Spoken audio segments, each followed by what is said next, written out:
aggression. Ukraine describes it as a full-scale invasion. What does the U.S. call it? Well, President Obama is steering away from the term invasion, but his press secretary today said what Russia is doing inside Ukraine, with as many as 1,000 troops coming together there, puts Russia at risk for even more sanctions. The president is traveling to Europe next week. He'll have the opportunity to meet with a number of our NATO allies. And the situation in Ukraine is a prominent item on the agenda. And I'm confident that there will be serious discussions about imposing additional economic costs on Russia. So you've heard here from NATO, from Ukraine, from now the U.S. What is Russia saying? This is what Russia's saying. A foreign minister says these satellite images showing Russian artillery inside Ukraine are, wait for it, from computer games.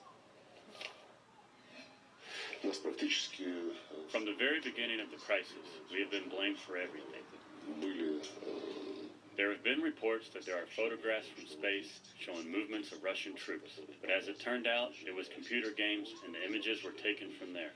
And the latest allegations are more or less the same kind.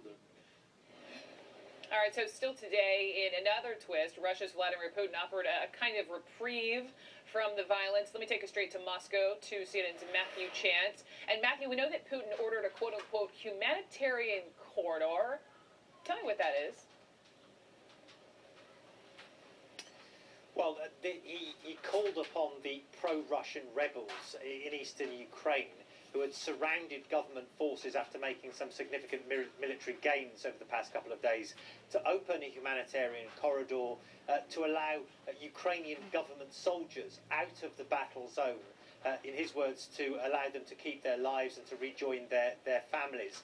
That call was in itself condemned by the government of Ukraine in Kiev, and they said, officials there saying that, look, it indicates just how much control Vladimir Putin has over the rebels that he would even make this request, adding to the growing body of evidence that it's Vladimir Putin that's pulling the strings of the insurgency in the east of that country, Brooke.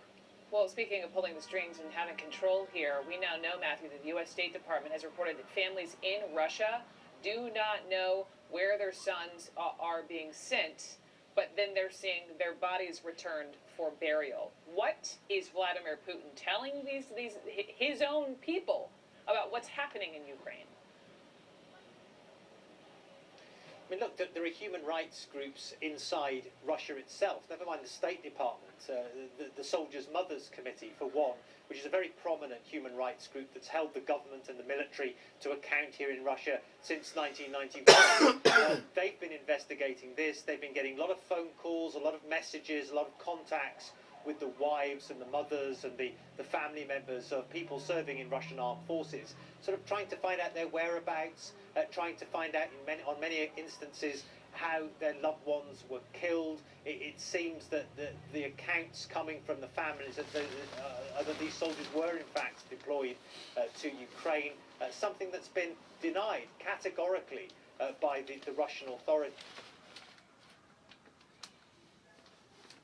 And despite that growing body of evidence, the arrests in Ukraine of 10 Russian paratroopers who were paraded on television, the secret grave sites that have appeared in various parts of Russia where there are military bases and from which it's speculated military forces were deployed. Despite all of that, the Russian government is persisting with this notion that it's not deploying any troops on the ground. Now, why it's perpetuating that veil that thin veil of disguise over its deployments, I think is an altogether different question.